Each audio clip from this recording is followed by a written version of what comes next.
Welcome to the Disney Parks Podcast with your hosts, Tony Caselnova from DisneyByTheNumbers.com and Parkhopper John from WDWParkhoppers.com. Keep your hands, arms, feet, and legs inside the podcast at all times. And get ready for the Disney Parks Podcast. Have you ever come to Orlando and you're the person that has to make all the dining plans, all the fast passes, get all the tickets? Well, we have a service that can help you do this. This is the best service.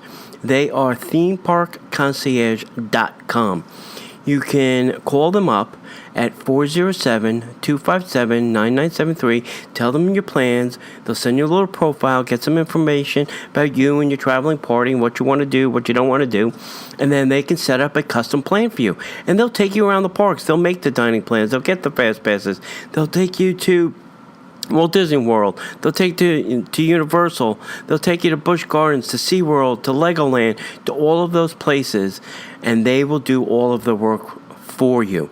Contact them at themeparkconcierge.com. Check them out on Facebook at facebook.com/Ramon VIP Concierge, or email them at ramon@themeparkconcierge.com. I am telling you, you will not be disappointed. And if you tell them the Disney Parks Podcast sent you, you'll get 10% off your order. Hello, everybody, and welcome to the Disney Parks Podcast. We've got a great show for you. We have someone who is a blogger, an author, and someone with, I believe, if I'm reading this correctly, has over 75 trips to Walt Disney World under his belt, and then some. What do you say, 10 times? 10 times a year? Over 10 times a year? Yeah. I can't wait to tell you more about this gentleman and talk to him and hear his story. Please welcome to the show, everybody, Dave Shute. Hey, everybody. Welcome. We like to interrogate everybody, Dave, with this intriguing question. So how did your Disney journey start? You know, what got you hooked on Disney? When was your first trip? Those kind of details. Well, my first trip to Disney was in the 60s to Disneyland, and went there just before Pirates and Haunted Mansion opened there, and then went there right after that, right after they opened. My dad was in the Navy, and we moved to the East Coast just about the time that Disney World opened. So we made it down there to the Contemporary and the Magic Kingdom in 1972. So I go back a ways. Wow. You're old school. Yeah. Old school. Yeah. Now, what got me hooked was something different. It was bringing my own sons and doing the research to plan a good trip, which I knew I had to do because my parents had continued to go every couple of years, and they warned me, this is not something that you approach simply. It's not a day at the beach. It's more like a backpacking trip that you got to really think through and plan. Yeah. And in getting into that planning, because in my real life, I'm a business strategy consultant, I just found everything about park operations, resorts, and getting the best possible experience just to be endlessly fascinating. Yeah. So that's what got me hooked like the second time around. So your family, I guess, was the complete opposite of mine, who my father just said, all right, get in the car, we're going to Disney. And had no plan except that he knew the hotel that we were staying at, and that everything else from there, we just winged it. Yeah, you know, Dad might have done that on our first trip, but he did not do that on the second trip. Yeah, no, my father did that consistently. So that's good. Do you remember? I mean, do you have memories of that? Those first trips? Yeah, I do. I don't have a great memory for visuals, which is actually kind of good if you're a repeat visitor to Disney World because it keeps it fresh, right? Right, right. But, you know, and sometimes you mistake your memories from the photographs of the memories. But I know early on when I started going to Disney World instead of Disneyland, I would dream and merge the two parks in my mind and then just get really confused. Like, how tall was that castle? Do you mind me asking how old you were on that first trip? Oh, probably I was 7. Yeah, I was probably a little bit older in the 70s. But yeah, okay, that's cool. Well, let's get into it. Tell us a little bit about your website. It's pretty fascinating. So the site is called yourfirstvisit.net, and it grew out of that same combined need to plan and fascination with planning that I was just telling you guys about. Right. I went to what were, terrific sources like the Unofficial Guide and allears.net, and I thought there's just a tremendous amount of great content in here, and I have to spend hours going through it. And my theory was that a first-timer wasn't going to spend hours because they wouldn't realize the payoff, and that they would be better served if there was something, especially a first-timer who couldn't afford to return because the stakes are so much higher in getting it right. A first-timer would be better served with either a really simple short book or a really simple website that was very directive, so right. It didn't. Let me pause there. So the thought was there's great content out there, but you really have to dig into it to find the best advice if you're a first-timer. So just bring the first-time visitor, especially the first-timer who might not return, front and center, and have them be the main audience. Right. So that was the first part. The second part was like thinking a lot of first-timers are still not going to read the hotel reviews of 30 hotels. They're going to want someone to tell them where to stay. Right. And so I thought, well, I can do that. I'm a consultant. I'm a strategist. I can come up with criteria to establish what's the best hotels for first-timers. But then if they believe me, so I recommend Art of Animation or Polynesian, depending on your budget. But if they don't believe me, I've got 5,000 word, 200 photo reviews of all the hotels underneath that. So that, or if they don't believe me, or if they just want to pick it for themselves, they can dig deeper into the site and find all the details that they could find anywhere else.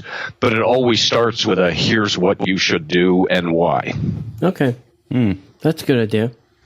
That's amazing. Yeah. Do you kind of then, on your site, is it kind of like a checklist kind of thing? All right, here's how you should get here. Here's where you should stay. Here's how you should get tickets. That kind of system? The page, if you kind of skip down below the most recent posts, is just that kind of checklist. It's when you should go, where you should stay, how long you should stay, what you should budget, right. That kind of stuff. But if you can't, and again, the theory is it's for a first-timer who may not return. If you can return, it's a lot less complicated. The mistake in your first time or the compromises you make in your first time and fix in your second visit. You can only afford to go once, then that's sort of like, in particular, the people I'm thinking about on the site. Right. With that checklist. Yeah. Right. So, what made you think of this idea? Well, I need to put together a website for these first-time visitors, and this is how, you laid it out. How did you come up with that whole concept of, putting all that together? Because somebody would, go out and get the data, and then what do you do with it is a different story. In my client work, I typically write as like the first page of my documents a one-page summary of the 5-year strategy. And then underneath that is all the logic and the facts and the numbers. So actually, it's kind of very similar to what I do in my day job. It's like if I had a client said to me, I want to go to Disney World, what should I do? And by the way, it has to be one page. That was where the idea for my homepage came from. And then all of them, there are more than 4,000 pages on the site. All the material underneath it is just alternatives or explanations or supporting material. Right. Yeah, I've been clicking through it for a while now, and it's just so much material to go through. It's fascinating because I'm reading a lot of it, and there's things that I don't know, and I've been going to the parks for years, but it's like there's such a level of depth, and still it's put together in a very thoughtful. If you're wanting to really focus on crowds, you can see the crowds. You've got graphs, so you can visually. I'm a visual person. You can visually see how that works out.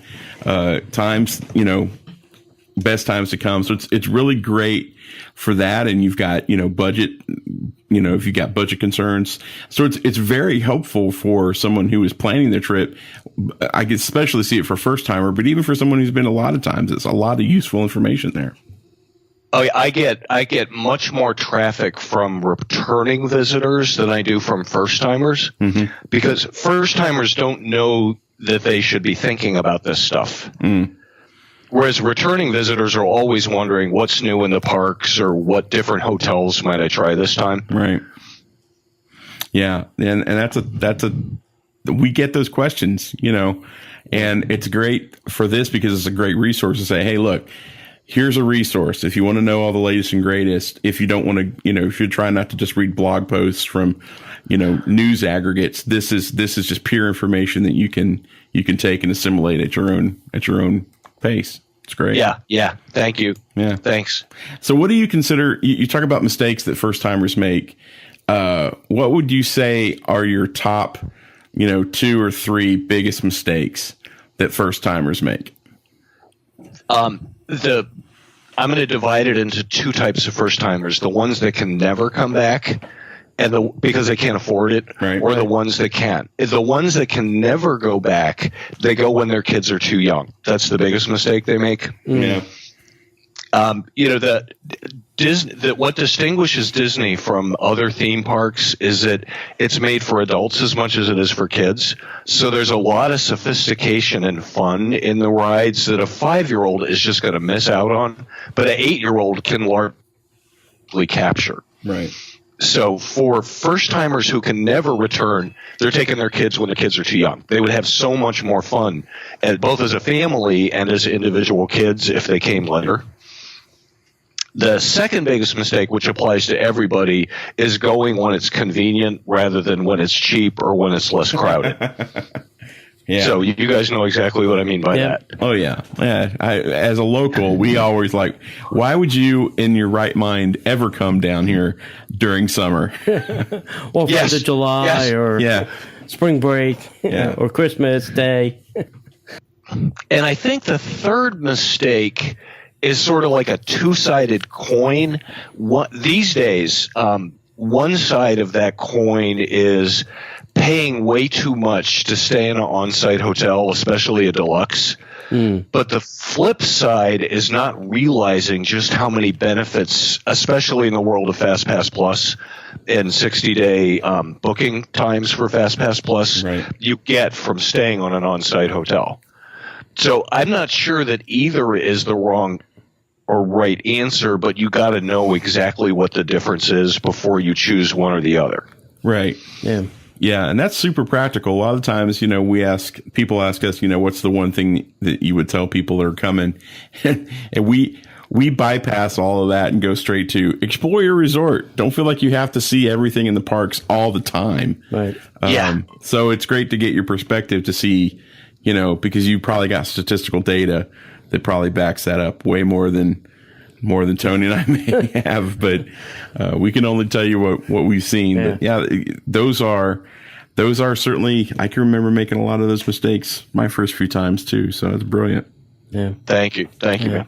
So on the flip side of, making mistakes, what are some things that you would tell a first time or even maybe somebody coming back for their repeat visit that you should do almost every time you come to the park? You should have a Mickey bar. Have a Dole Whip. What's the thing? Spend a little bit more money in a certain resort. Yeah. What's the one thing you would tell, or multiple things? Wow, that's a great question because I never really thought of that because everybody's so different in what their one thing would be. Yeah. So like for me, the one thing would be I can't think of the name of it right now, but it's the elephant ears with the sugar. Deep fried dough that they have like by the American Adventure and in Sleepy Hollow. Right. Elephant ears. Yeah. Yeah. Like that's the one thing, unless I don't have enough spare shirts because I'm going to make a mess out of myself. Well, that's the one thing I'm always going to, but I'm not going to tell anybody else that would be their thing. Right. I think that, in general, families underestimate how much their kids to be with them and relax. I mean, the kids love the parks. Don't get me wrong at that, but they also want to just Right. Play your dad in the pool. Mm-hmm. Yeah. You know, and so people can overschedule, especially like if you're a first timer and you're never coming back. You're thinking, look at these ticket prices. I've got to be in the parks every second.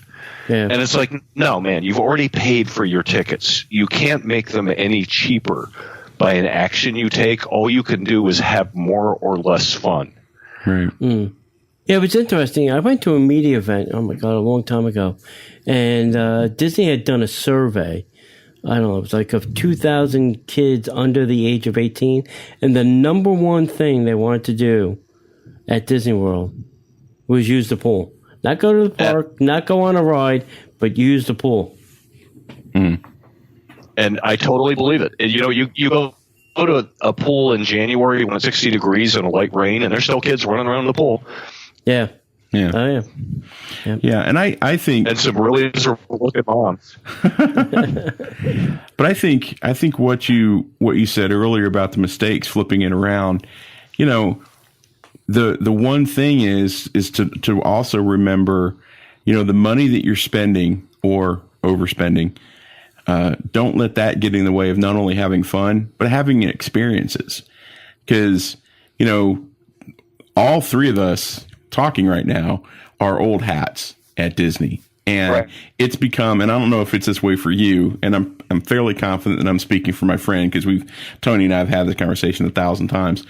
It's Disney's become less about riding the rides, although we love the rides, love the attractions. It's really become about the experiences, because you know, Disney's become the place that we go hang out with friends, or this is the place that we go with family and create those moments. And a lot of those moments don't always happen inside of the 4 parks or the 2 water parks, or, you know, they happen in the resorts, or they happen Disney Springs, or they happen somewhere. Restaurants, lounges. Yeah. Yeah. Yeah. I couldn't agree with you guys more.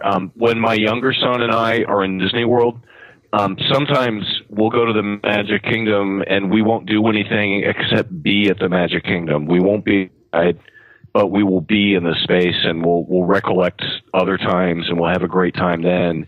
And it's totally separate from an e-ticket versus an A-ticket ride. Yeah, I agree with that. I've done that lots of times too. Yeah. Yeah, absolutely. All right, well, let's switch gears a little bit. Tell us a little about your book, The Easy Guide to Your Walt Disney World Visit. Let's go for the 2017 edition. All right. First of all, we're working right now on the 2018 edition, which will probably be out sometime in August. The Easy Guide is a book that I co-author with Josh Humphrey, who writes EasyWDW.com. You guys may know Josh. He's in the parks 3 or 4 times a week. Yeah. Lives in Orlando. Mm-hmm. Had a publisher reach out to me about 5 years ago and said, there's no book on the market for first timers, and you've already written that on your site, so will you write that book for me? And I thought within seconds that I would do it, but only if Josh would co-author it with me, because I view Josh as the world's preeminent expert on the parks themselves and on how to tour them, and one of the world's preeminent experts on dining at Disney. Whereas I think of myself as a pretty good guy on crowd calendars, when to go, price analytics, and all that kinds of stuff, and maybe one of the world experts on the resorts. I've stayed in more than 140 different Disney World rooms. And so I thought between the two of us, we could really cover the terrain in a way that nobody else has really covered Disney World. And I also thought that we could do it in 300 worlds, in 300 pages in a large font. You know, so something that was easy to read as well as easy to implement. So Josh and I kind of put together our various expertises into a set of, you know, simply named titles that were kind of mirrored after my site: when to go, where to stay, where to eat, what to do in the parks, and just put our best thinking together and then edit it in half and created this book. It first came out in 2014, so we are on our 4th edition now and about to launch our 5th edition. Yeah. That's awesome. Yeah. It's fun. I'd never written with a co-author before, and I got to tell you, that is a true pain, and that has nothing to do with the qualities of the other person. Oh, I know. It's just that it is somebody else. That it just makes everything more complicated. But it is so much better to have two of us behind it than just one of us. Well, sure. I mean, everybody's got their expertise. I've co-written a book with two other guys. So oh wow! Just add a little bit more. But we got lucky. Everybody had their specific.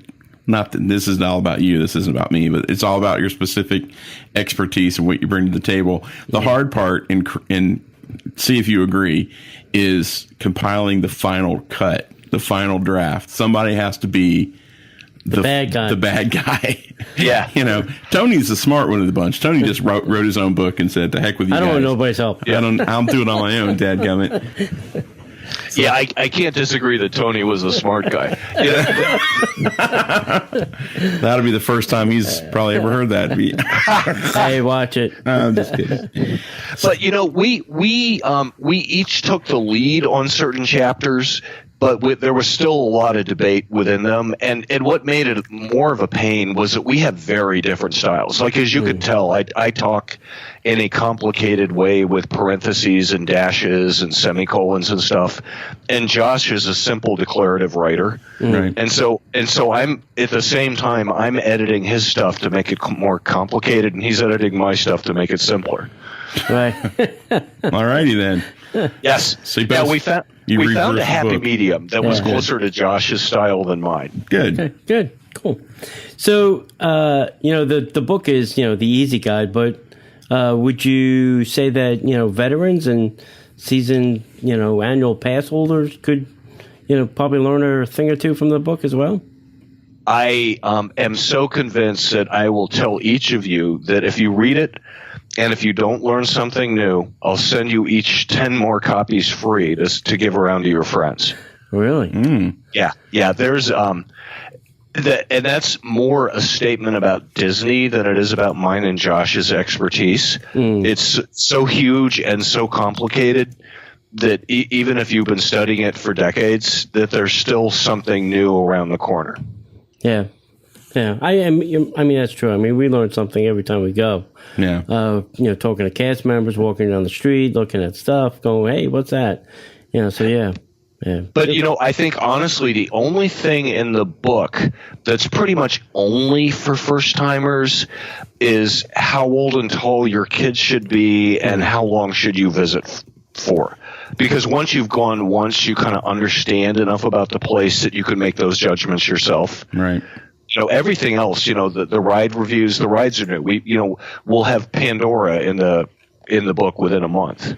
So you got to learn about that.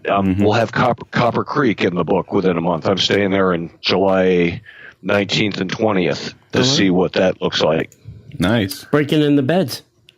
Yeah. Well, we'll be the first ones in them, I bet you. Yeah. Yeah. Unless unless mousekeeping took a nap in them. So, have you done Pandora yet? Yeah, I was out in early June. Okay. And, what did you think? First of all, it rained like crazy. Which remember that weekend? Yeah. Trust me.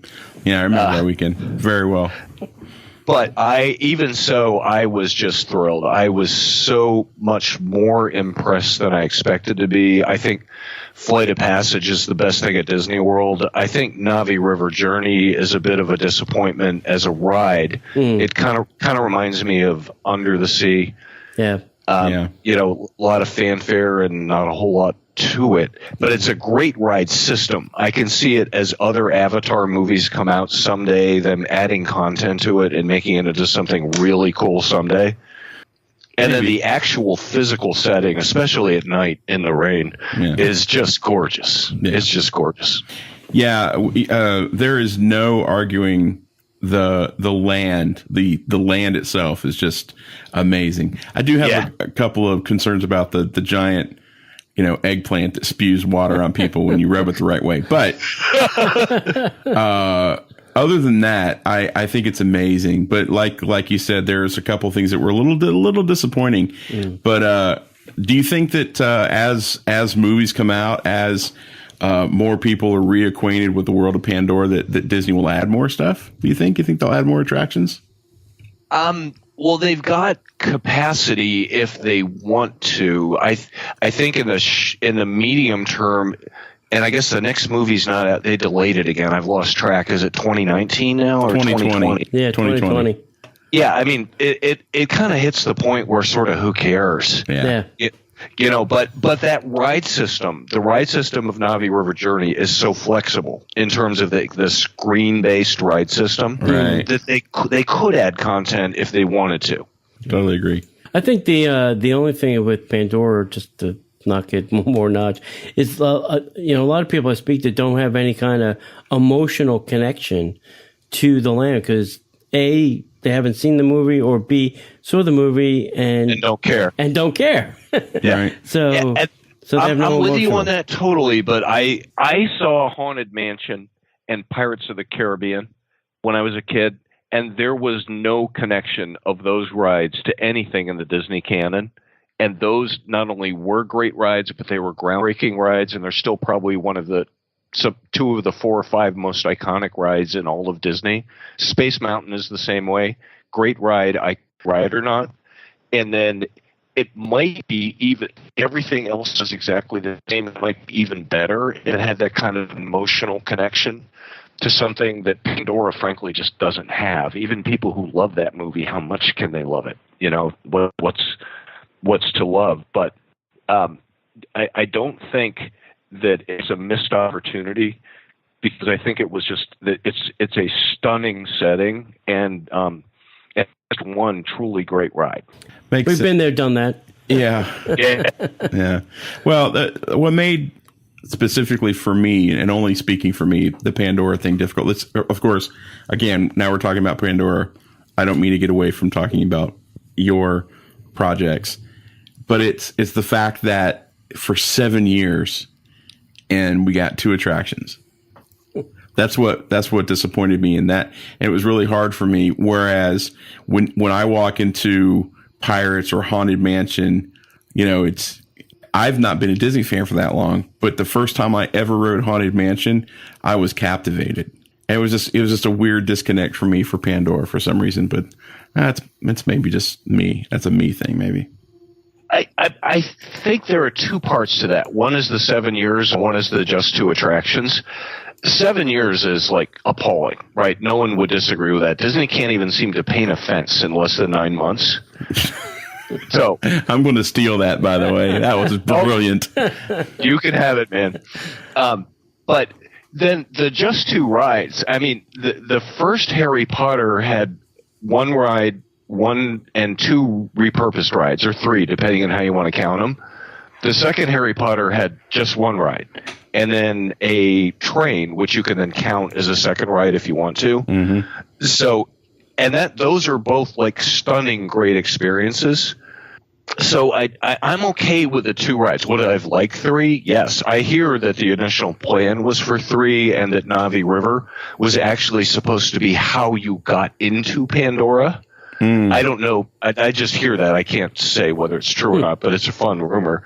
I know there's an expansion pad, but sure, would I've liked to have seen 3 rides? If the third one was another Flight of Passage, you bet. If it was another Under the Sea Journey of the Little Mermaid, I could care less. Right. Yeah.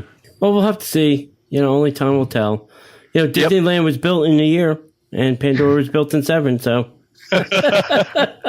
that's always my comparison nowadays. Yep. So, Pearl Harbor to Victory in Europe Day was 4 years? Yeah. So where can people find, Dave, your book, and where can they visit you on the internets? So the book is on Amazon. It's not in bookstores. That's just a style of my publisher, which I understand, although I don't particularly agree with. So you have to go to Amazon and to look for the easy guide to your Walt Disney World visit. My site is at yourfirstvisit.net, and then I'm on Facebook as that, and I'm on Twitter as Your First Visit. And then my co-author Josh's site is easywdw.com, and he's on Facebook and Twitter pretty much the same way. All right. Well, that's it. Cool. If you're making your first, or maybe even making your 1000th trip, I think you need to, check out the book. Dave's challenging us that we're going to find new stuff in there. So now I got to go read it. I'm going to go find some new things to do in Disney that I haven't done. So go check him out. Like he said, he's at yourfirstvisit.net, and go check out his book, The Easy Guide to Walt Disney World Visit 2017, soon to be 2018 in August. So if you want to maybe hold out a couple months, and you can pick up a fresh copy for 2018. So go check him out. And Dave, thanks for coming on. Thanks for all the great info. Hey, thanks, guys. I had a great time talking to you and to your audience. Okay. And as we'd like to say around here, we'll see you in the parks. The Disney Parks Podcast is not affiliated with the Walt Disney Company. All Disney parks, attractions, lands, shows, event names, etc. are registered trademarks of the Walt Disney Company.